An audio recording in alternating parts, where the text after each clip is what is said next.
Hey, welcome everybody. This is Jose Campo. He is the team chaplain for Team USA Wrestling. Thank you very much for being here. Having me.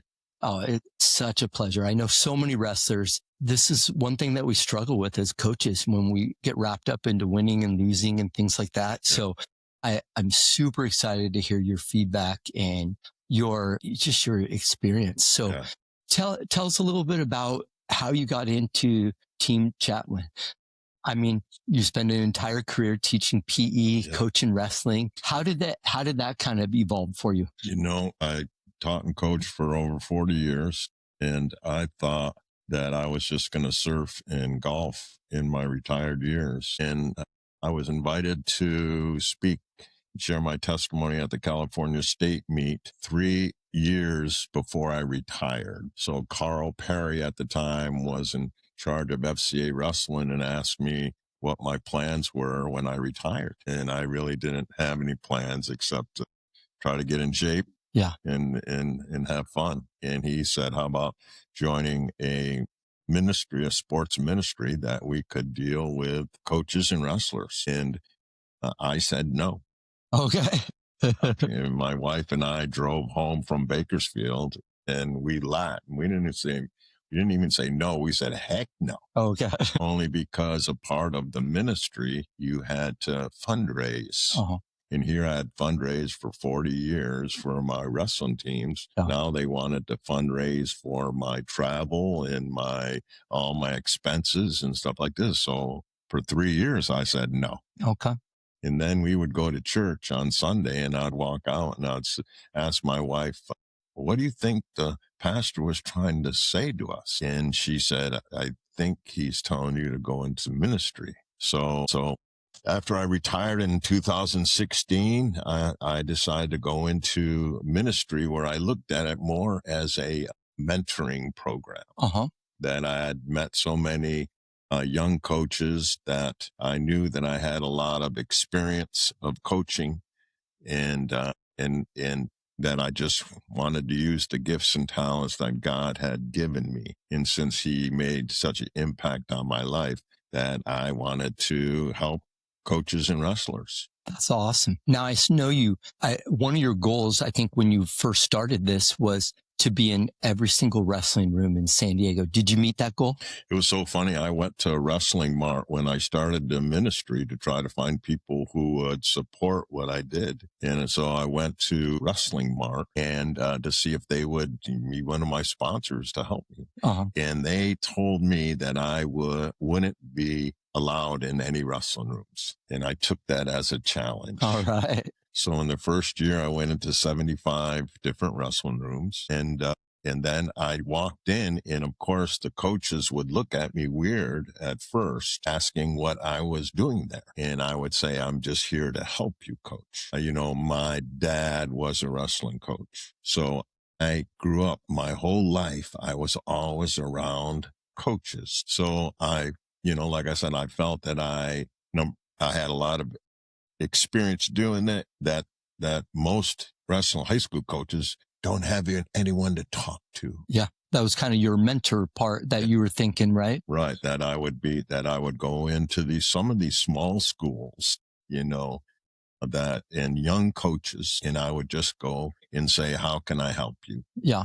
And they would talk to me, and then they would say, would you like to show some moves or talk to the team? And then I would tell stories, show a couple moves. And then at the end, I would share my testimony and tell them how God changed my life, that he could change theirs too.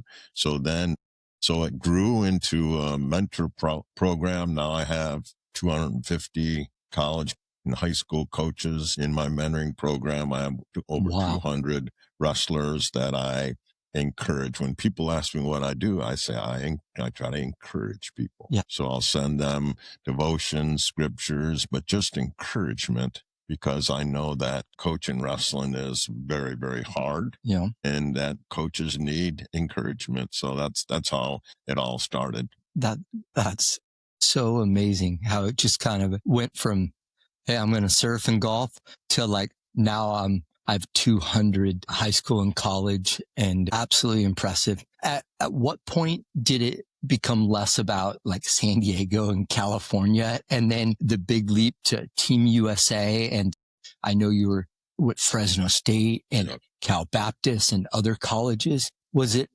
you reaching out to them in the same situation, or do people start contacting you then? Well, it was funny with Fresno State. When Troy Steiner took the job, one of my ex-wrestlers who my wife and I kind of adopted, a guy named Joe Tezak, he didn't know where he was going to college. He was a little 103-pound wrestler and wanted to wrestle in college, found this school called the University of Mary in Bismarck, North Dakota. And on his recruiting trip, the wrestling coach asked him to come down to the room.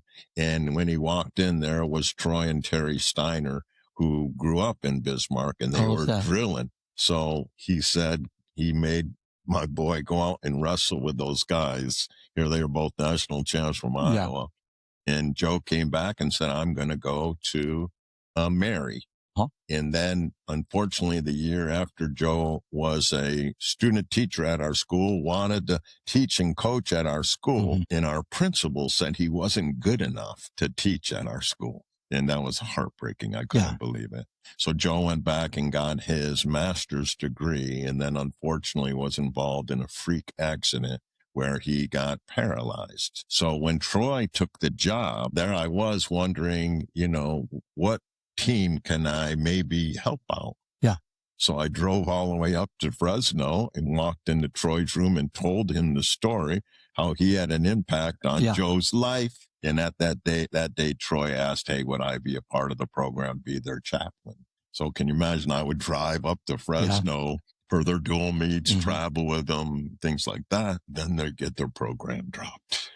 It's not just once, but twice. And there isn't a better wrestling area in California. And so sometimes things like that make me go, okay, God, what is your plan? And I'm not always privy to that, but there are definitely moments, and I think we'll get to it later on with questions about, wow, we get tested and we get tried. And I think God, has a plan, but sometimes we're a little resistant and we don't like not knowing, I think, at least in my point of view. He definitely has a plan. So that's a definite. But so next thing you know, Carl Perry calls up and says, we are going on a missions trip to the Ukraine. He says, I think you would like it. Would you like to come? And I said, I don't feel God calling me to go to the Ukraine. I said, but if anything ever opens up at the Olympic Training Center in Colorado Springs, I'm your man.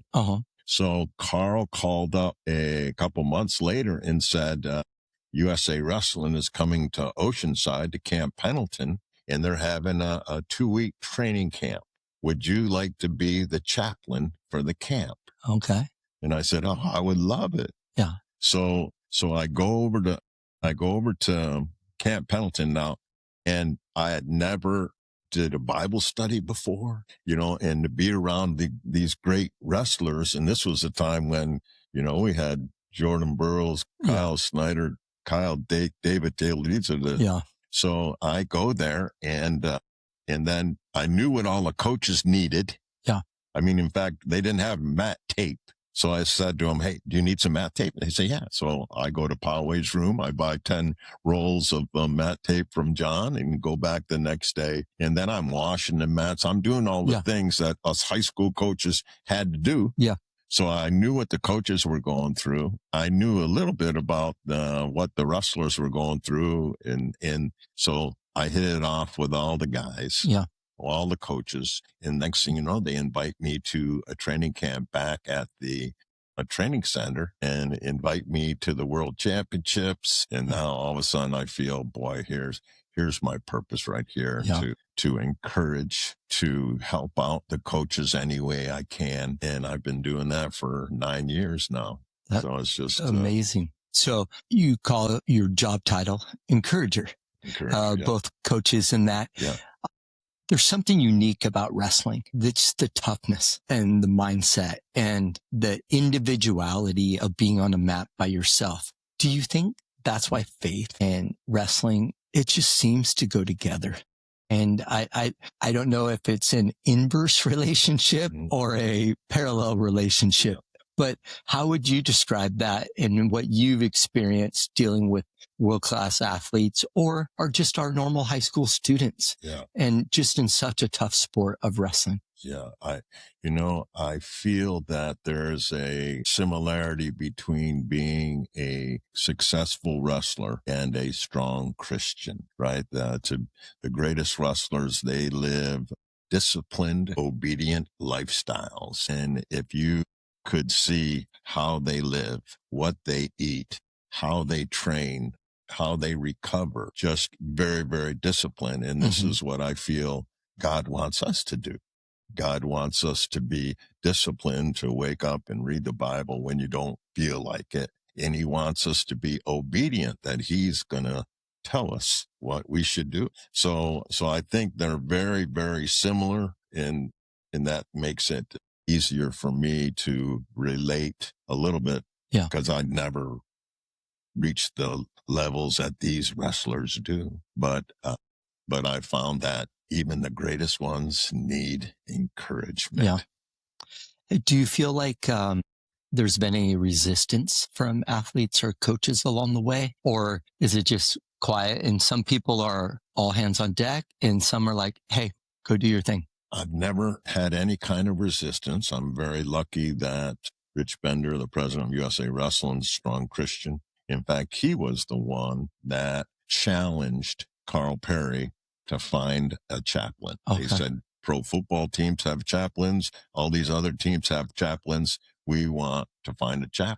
And then Bill Zadek and Joe Russell, coaches at the men's freestyle, Christians, Kerry Steiner, Christian. That connection again with wrestling and faith. Exactly. So next thing you know, and to me, I don't believe there's any coincidences. Okay. So I believe if you look at the success of both our men's freestyle and women's freestyle and the coaches that they have running the program, I believe that's one of the reasons why we're so successful. It's definitely been an amazing run, and it really did start in the 2010, 2012, 14, and super amazing. So help us understand what a day in the life of Jose Campo is when you're on these trips.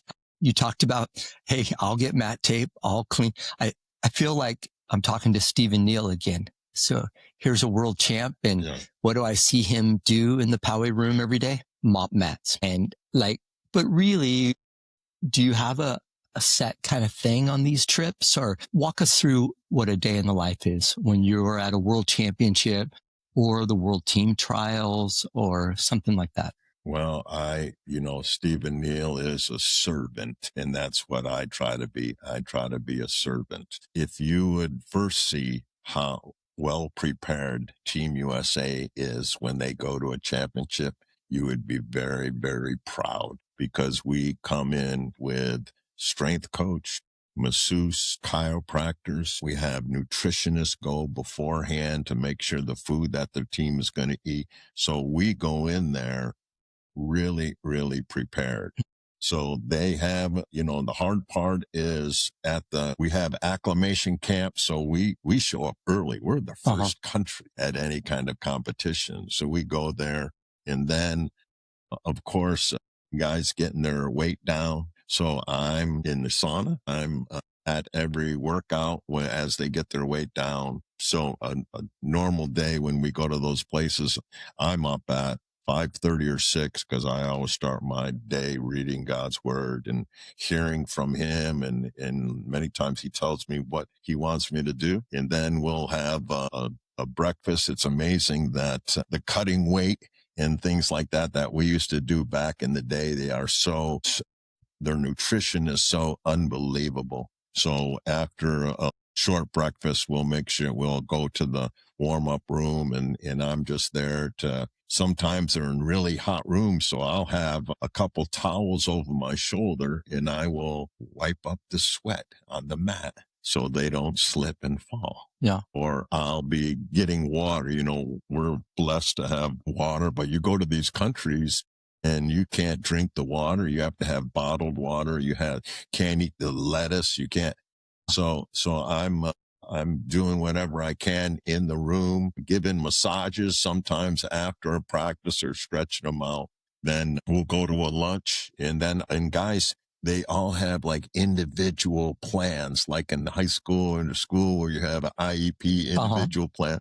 They all have individual plans when they like to work out, because some guys like to sleep in, some guys get massage. So throughout the day, we have workouts, and then usually later in the day, they'll go into saunas. And it's so funny. I hated saunas. In high school, I OD'd. I OD'd in the sauna. I stayed in too long, and it had a negative taste in my mouth. Yeah.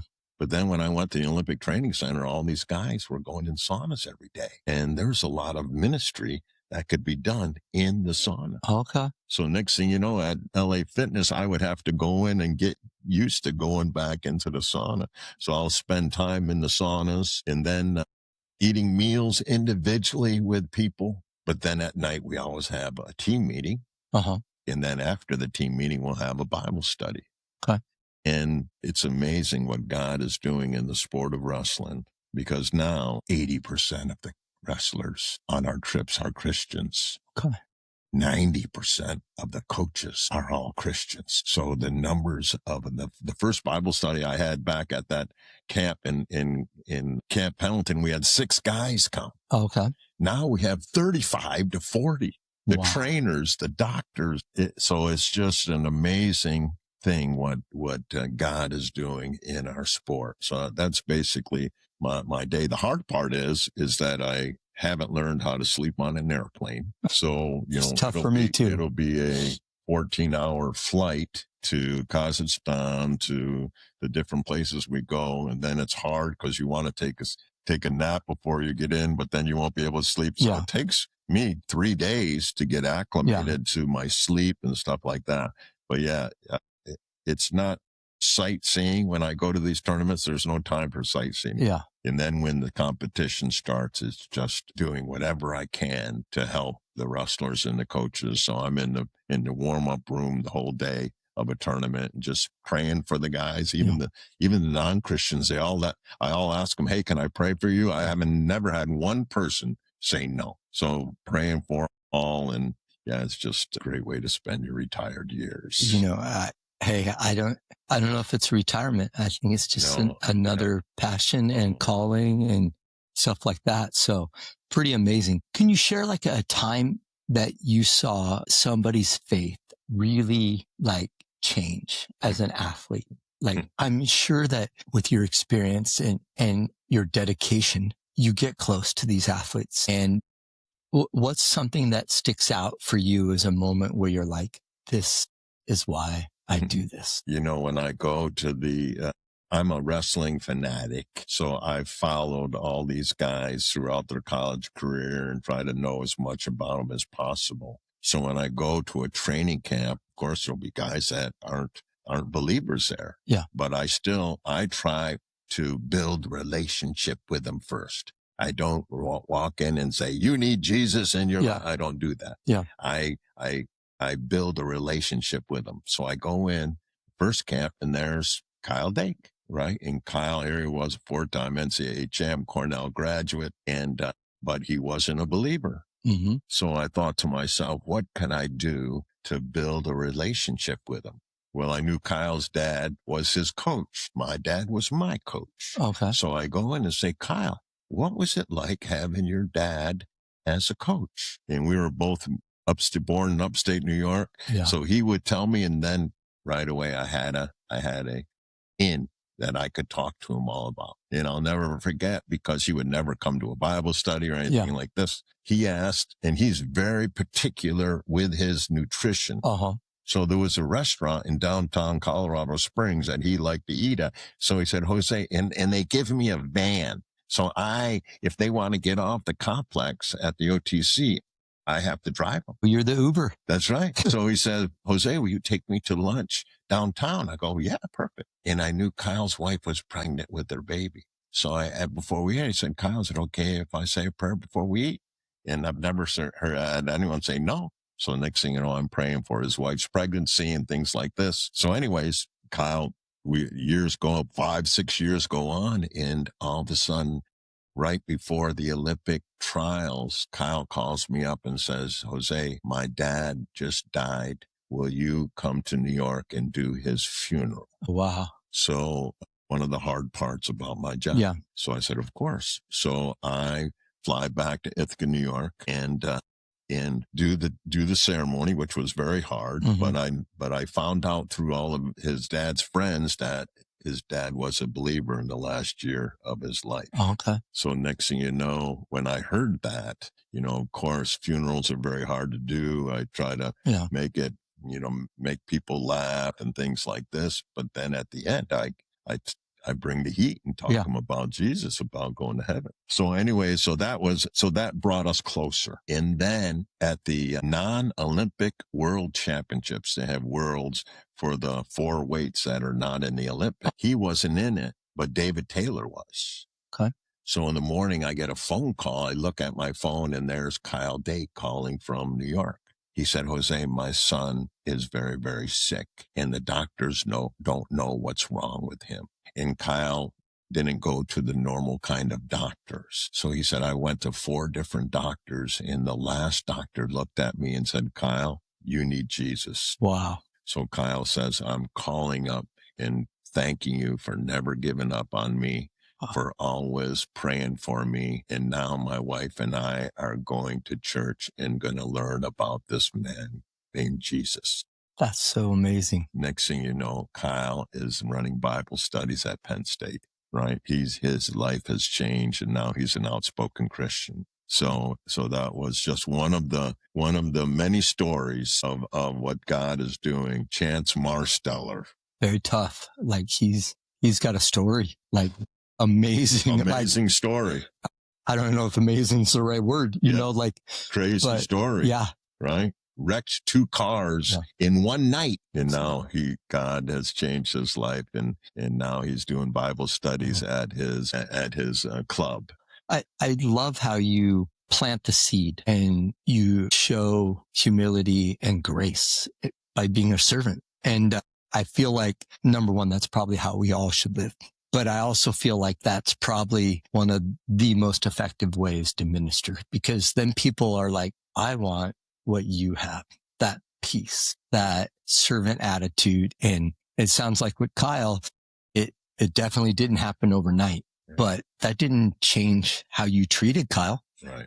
You didn't think differently or act differently, and you just meet them where they are when they're there. Well, Dale, I believe life is about building relationships, right? Whether they're a believer or not, that I'm going to build a relationship. And this was so funny. I lived my life to please my father, and my father was very, very successful, but he coached against perfection. You could always do better. Yeah. And I could never please my dad. So after I became a Christian, before I became a Christian, I coached for 9 years and I was a win at all cost coach. I didn't care who I hurt as long as we won. So I could call up my dad and maybe my dad would be happy that we won. Yeah. But then after I became a Christian, I knew that I had to change the way that I coached, that I had to, number one, tell my kids I loved them. Yeah. Growing up in the 1960s, your dad never told you he loved you. Very different era. Very different. And then what I wanted to do is I wanted to build a relationship with my guys, that I wasn't just concerned about them for the 4 years that they were wrestling for me, that I wanted to have a relationship for the rest of their life. Yeah.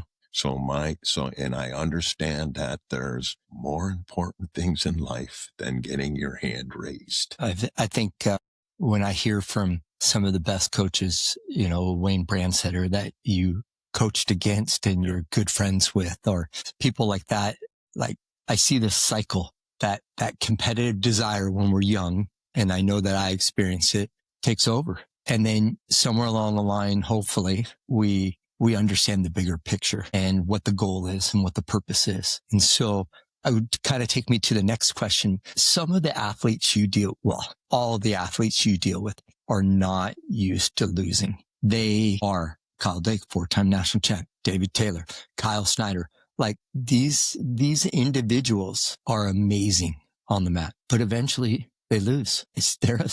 Like if you were talking to a coach and yeah, we're not in the 1960s anymore, like your dad would talk to you or something like that. How do you approach that with these athletes? And what do you say to encourage them and get through those moments where they're just not used to losing? And, you know, some guys a couple weeks ago just lost their opportunity to be on the USA world team. Yeah. And that was one opportunity. And I'm sure you've been at Olympic trials. That's one opportunity for 4 years. What advice do you give them? Boy, you know, Dale, I'm really good when things are going good, and I still struggle to find the right words when they don't reach their goals. One of the reasons why I stopped coaching was because I saw how hard my kids worked. And when they didn't reach their goals, it broke my heart. Yeah. So I'm not really good when they don't reach their goals. Like I said, I'll never forget, we were at a world championships and Jordan Burroughs got beat. And by the look on my face, you could tell that I was really down. Yeah. And I'll never forget Kevin Jackson, who was one of the Olympic coaches at the time, looked at me and said, "You cannot be like this. Yeah. We need you. You can't." And right away, boom, it hit me. So what I try to, like a funeral, I try to just be there for them, not really giving them words that they can say. Yeah. So we were talking about maybe that's not natural for you, I think is what you were saying. Right. And, but that's part of the job, right? That's part of Dale, if you would hear some of the phone calls or things that I get. And the hard part is, you know, when we go to the world championships, you know, everyone's trying to reach their goals. Yeah. Hard part for me is when we go to the U.S. Open, when we go to Final X, all of a sudden these guys are wrestling each other. Yeah. And we just had Pan Ams. 9 out of the 10 wrestlers on the men's freestyle were Christians. Final X, I think out of the 20 men, I think 17 are Christians. So they've all been to our Bible studies. They've prayed for all of them. But now all of a sudden they're wrestling each other. So now it makes it really hard on me, you know, because I want to see them do well. But then I understand when they don't reach their goals. And that's another experience that I can draw from. That, can you imagine? I started wrestling when I was 3. I would go to all my dad's practices. And because of my lifestyle choices, I wasn't even elite champion. Can you imagine? Wow. So I could understand a little bit how they feel when they don't reach their goals. Yeah. But because of the relationship that I built with these guys, that as time passes, whether it's a week or whatever, then I'm able to talk with them. Do each one have a different time frame on? Oh, yeah. Okay. Oh, yeah. You just got to meet them where they're at, I guess. I got to know them. Yeah. When's the best time to talk to them? Okay. And then how to encourage them, how to remind them that God has a plan, better than our plan, that one day, that so many times we look at the little picture, but God sees the big picture. So that's where faith comes in, that we have to believe that we have this unbelievable loving God that knows exactly what we're going through. That one day we're going to be able to look back and understand why this happened. Yeah. And that, like you said, that their identity is not who they are on the mat, whether they get their hand raised or not. How amazing that so many are Christians. And I can imagine in my own walk, there's times where I get too wrapped up in my identity and other things also. And so I guess some just need reminders. You know, and then some, like Kyle Dake, need to understand that there's bigger things that he can't control. No doubt. Or chance, or, you know, Kyle Snyder, or those, you know, I mean, they're amazing athletes. And the more I hear about them, amazing people too. And I feel like we do a disservice to athletes or politicians or successful people when we focus on their identity in what they've accomplished. And that's hard. Like when you're that successful, I was nowhere close. You know, you talked about not even being a league champ. We deal with failure. Yeah. How often does Kyle Snyder deal with like I look at some of these are Jordan Burroughs, like you mentioned, that guy was untouchable for like 4 years. Yeah. Not in the US, but in the world. Right. And he probably has to go through these phases and these cycles. Yeah. And so it's interesting because one of the ways before all the NIL and things came up, one of the main ways where these wrestlers made money was by going to wrestling camps. Mm-hmm. A lot of my time is reminding these wrestlers, number one, that they're so influential on young kids' lives, that when they go to that number, one of the biggest things I try to teach them is gratitude. It's a good word. That big scripture is James 1:17. All the good things you have in your life are a gift from God. Now, a lot of champion wrestlers, they don't like that because they say, wait a second, I worked really hard to get here. I deserve this. Yeah. But they forget who gave you that competitiveness, who brought those coaches into your life when you were young that encouraged you that you could be a champion, who kept you healthy and things like this. So a lot of times I'm reminding them that when they go to these camps, when they talk about not only their successes, but how they are able to handle doubt, how they're able to come back when things weren't working, and to remind them what a role that God has played in their success. So the amount of influence they have when they go to these camps or when the way they carry themselves, that I'm constantly reminding them, and they're just not only great wrestlers, Dale, they're the greatest guys. Cool. I mean, when I walk into the room, they're happy to see me. Yeah. Can you believe that? Some old guy who's never done anything. They're actually happy and grateful. And so like I said, it's just amazing what God is doing in not only in our sport, but in their lives. When I look at the poster of Yanni, another great story of there he was in the training room. Quick story. He was in the cafeteria. I knew that he wasn't a believer. So I'm thinking, how can I relate to him? Yanni's dad was his coach. Okay.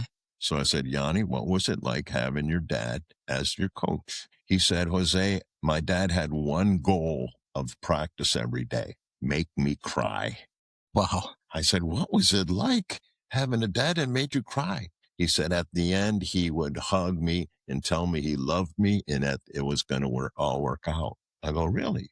Where did your dad wrestle at? He said, my dad wrestled at Rochester Institute of Technology. RIT. I said, I can't remember yesterday sometimes, but for some reason, I remembered the name of the coach at Rochester Institute of Technology. Wow. And I said, your dad wrestled for Earl Fuller? He said, how did you know that? Well, because of my dad, I knew all the coaches. Boom, Yanni. So then built up relationship with him. He's had so many surgeries and things like this, up and down. Injuries, injuries bad. And now Yanni's a strong Christian. Cool. So like I said, it's just the stories and the way that God brings us together. And like you said, just planting the seed, encouraging them. And now all of a sudden. Well, who doesn't want to smile when an encourager walks in the room? And I feel like that's a takeaway I'm getting from this. Let's talk about some generations. I feel like Team USA, we had the same people for a while on the nucleus, and all of a sudden we are getting younger. Yeah. And it's amazing. Yeah. You go back 10, 15, 20 years ago, we never had 18-year-olds, 17-year-olds and things like that. When you go on these trips, there's got to be a big difference on how you approach and how you, are you not the dad and are you the grandpa and the mentor? How do you relate to these 17, 18-year-old who are obviously world-class wrestlers, but their frontal lobe isn't even developed? Yeah. Do you have to approach that different, or have you noticed anything in your ministry on that? Well, it's so funny you say that, because I meet all usually at the Olympic Training Center. They'll come to a camp and they'll bring the rising high school kids into the senior level camp. So we have the strong Christians of Kyle Snyder and these other guys. So we'll have Bible studies throughout the week, and I'll ask Kyle at the end when the whole team comes in to break. I'll say, Kyle, will you invite everyone to come to the Bible study? Because you see, if an old guy like me say, hey, we're having a Bible study tonight. But when Kyle Snyder says, hey, we're having a Bible study tonight, and those young kids look up to them, guess who shows up? That's a smart play. So now all of a sudden, they start coming to Bible studies at 16, 17 years old. Bo and Jax, they all came when they were 15, 16 years old. And now, like you said, I was like the grandfather to them. Yeah. So now I'm really, really close with these young wrestlers. And if you hear them after they win, they're not ashamed to talk about Jesus. Oh, I hear Bo all the time when he's talking about that. Yeah. So it's just amazing. I don't know how many college tournaments you won when you were in high school. No. Right. So now all of a sudden they have the confidence, and they believe that God's with them, and nothing's impossible with God. And I'm just there as their cheerleader, encouraging them. But it goes back to the relationship that I've built with them, that I send them encouraging messages throughout the week. So, at least 2 times a week, I'll send them encouraging things, and, and then say, hey, I'm here, go to the tournaments and just loving on them. Yeah. Do you have an open door policy with your number with them, and they reach out whenever they need it? Oh yeah. Yeah. And this is the funny thing with non-believers, that I believe that God is going to get your attention. He wants you on his team. Yeah. And a lot of people, for some reason or other, they just feel that they'd have to give up too much, or it's not fun, or whatever. And then all of a sudden, God gets their attention. Yeah. Like with Kyle Dake and his dad. So God has his ways of trying to reach out to you. He's never going to give up on us. And so he has those ways of getting our attention. Or when the tough times come, you're going to be the person they call. Yeah.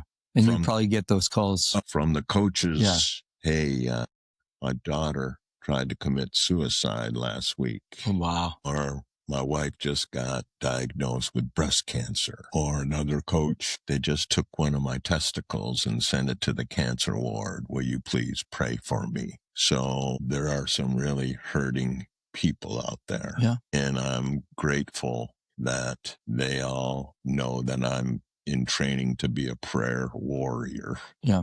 I think we need it. Yeah. I know we need definitely need it. Let's say you're talking at one of your camps or FCA, or like all the coaches that are watching. Yeah. Or parents. How do they create an environment with their wrestler or their son or their daughter that can support high level athletics, but also personal growth? Like, what advice would you give to find that balance between being a person and an athlete? Well, if coaching today is harder than ever. When you and I were in high school, 80 of the coaches were on-campus teachers. Yeah. So they saw you during the day. They knew everything about you, what was going on in your life. Now it's about 10 to 15%. Really? Wow. Of the coaches are on-campus teachers. So they show up at 3:00 for practice. They leave at 5 or 6, and then they go home. They don't know what happened to your girlfriend. They don't know how you're doing in school. Yeah. So it's very hard. And then parents are making it harder and harder for high school coaches. I feel that, I was just at the World Team Trials, and here was this great Christian kid beating our number 1 guy, and he gets taken down in the last 5 seconds. And the dad is on the side of the mat throwing F-bombs, saying, you effing do this every time, and so unfortunately parents take a lot of whether their son or daughter wins, and they take it personal, like it's a part of them. Yeah. Where I try to teach parents, these 5 words. I love watching you blank wrestle. I love watching you play lacrosse or whatever. Yeah. That these parents don't understand that number one thing the kid wants is to make them proud. Yeah. Back to like how you wanted to make your dad proud. No doubt.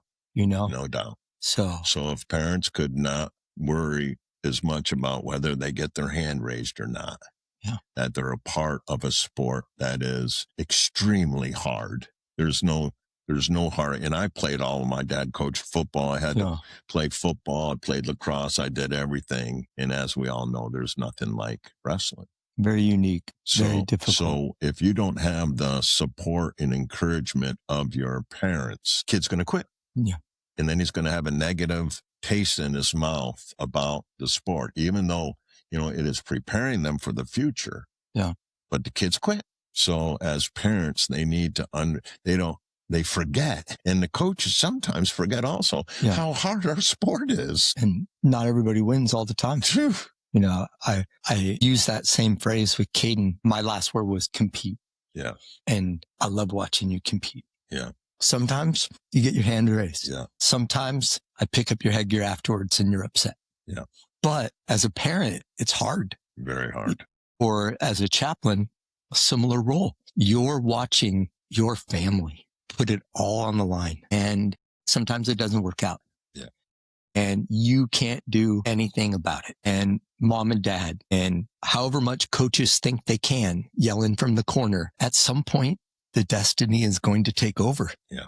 And I like that perspective that you talk about, that coaches, parents, it's not just about athletes that need to find balance. Right. Do you think it's changed like over the years, or is that just human nature and part of sports that we try to live vicariously, or we get too excited, too emotional, or we just focus on the wrong things at the wrong time? I think it's changed for the worse. I'll never forget, my daughter calls me up and tells me that she's going to have a baby boy. It was going to be our first grandchild. Mm-hmm. And she says, I can't wait for him to wrestle.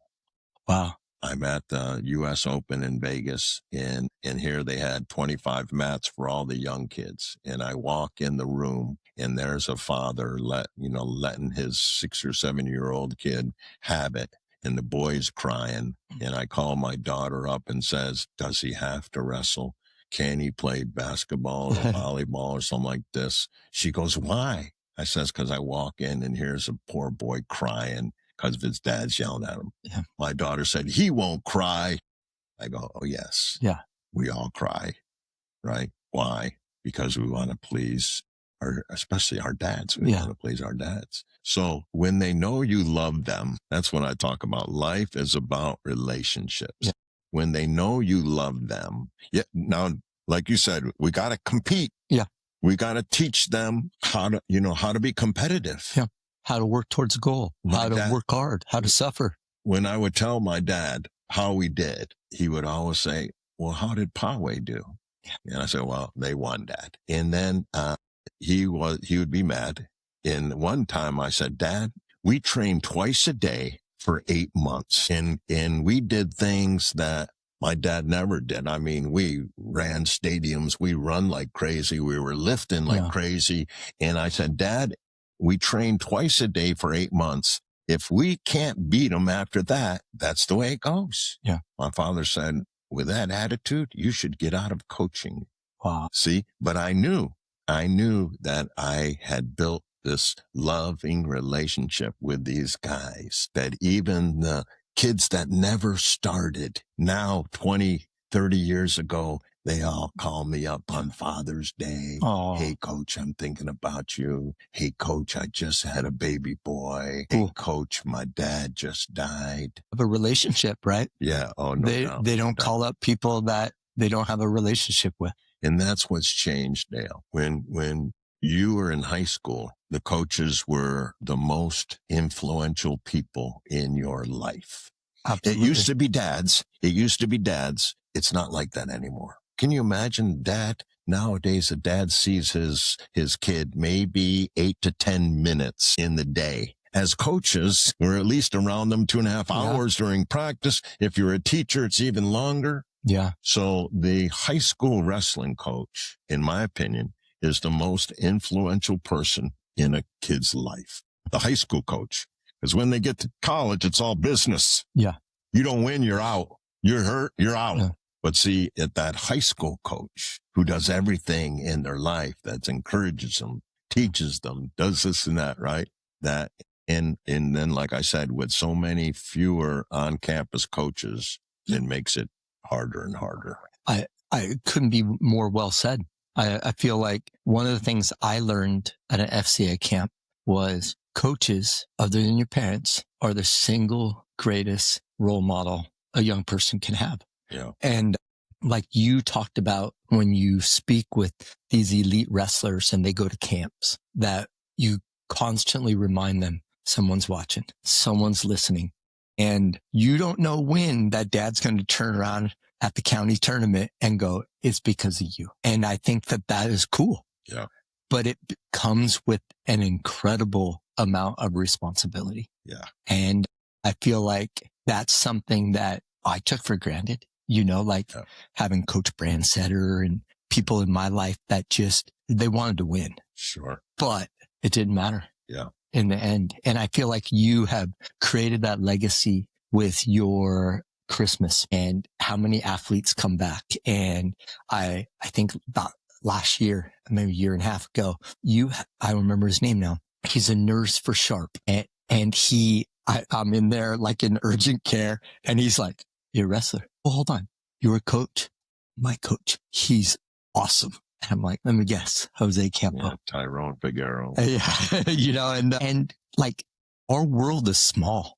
Yeah. And people make a difference. And you have clearly made that difference. And so on behalf of the wrestling community, on parents that sometimes lose their marbles, on athletes that sometimes can't achieve what goal they set for themselves, you have filled a role. And maybe we shouldn't call it Team Chaplain. We should call it Team USA Encourager. And so I'll let you leave with one thing.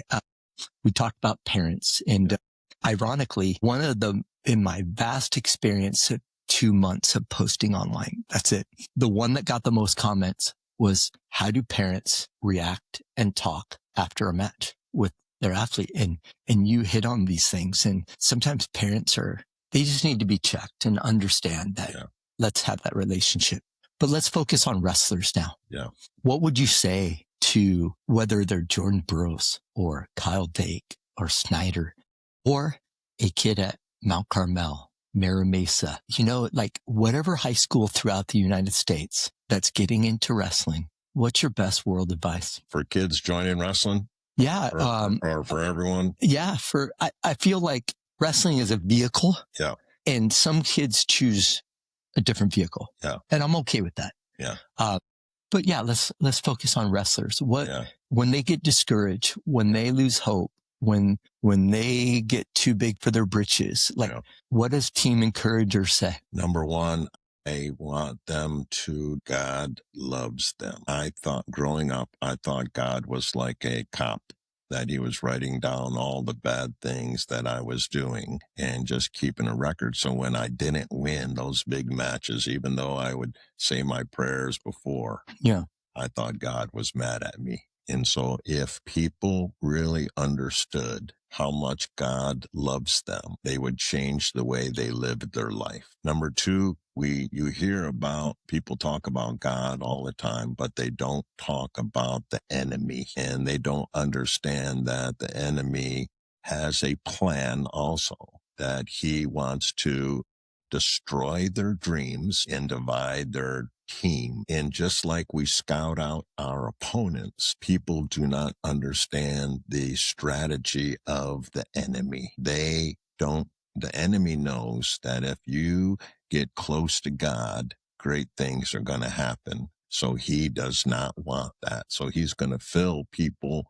with doubt. Yeah. Number one area that all wrestlers, whether they're beginners or Olympians, they are filled with doubt. And then the wrestlers have poor memories, especially at the Olympic level. They have poor memories. They forget how hard they've worked to get there. that they start listening to the enemy, thinking, oh, I didn't train hard enough. I'll never forget when David Taylor wins the Olympics. All of a sudden, he comes back a couple months later and wrestles in the World Championships and gets beat by Yazdani. Yeah. And he came to me right after and he said, Jose, I didn't think I took, a month off after the Olympics to celebrate and everything. And he said, I didn't think I was in good enough shape. And I said to myself, how much do you really thought you were out of shape, after missing a couple of weeks on the mat, right? It was the doubt that they had. So he wants to destroy your dreams, divide your team, fill you with doubt, hoping that it leads to depression. And then he's going to delay the things that you expect to happen, right? He's going to distract you with the telephone. A big distraction nowadays. Right? He's going to distract you, and then he's going to deceive you. Really, smoking weed, it's legal in California. How bad could it be for you? Yeah. So when we understand what the devil's tactics are, then when we get attacked, then we can tell ourselves, okay, this is an attack that God still has us. He's got a great plan. Come on. Right. So I would just say that God loves him. He's got a plan better than you could ever imagine. That if you work really hard and make good lifestyle choices, especially by keeping God as the head coach of your life, that's what I call Jesus. Yeah. The head coach of our life. That if you could do that, the future is going to be. There's a reason why you're the team encourager. So a little fired up. Hey, if you got something out of today, please let us know. Write it in the comments. We all need an encourager. Maybe you have an encourager. Maybe it's your dad. Maybe it's your mom. Maybe it's your coach. Let them know, because I think Jose gets that feedback, and they also see all the negative stuff too. So I feel like this was the best hour I've spent on this podcast. Wow. And so I feel like you said God put us here. That's right. And there's people out there that need to hear it and want to hear it. And what a better vehicle than wrestling to drive people to God. Amazing. So thank you guys very much. All right. God bless y'all.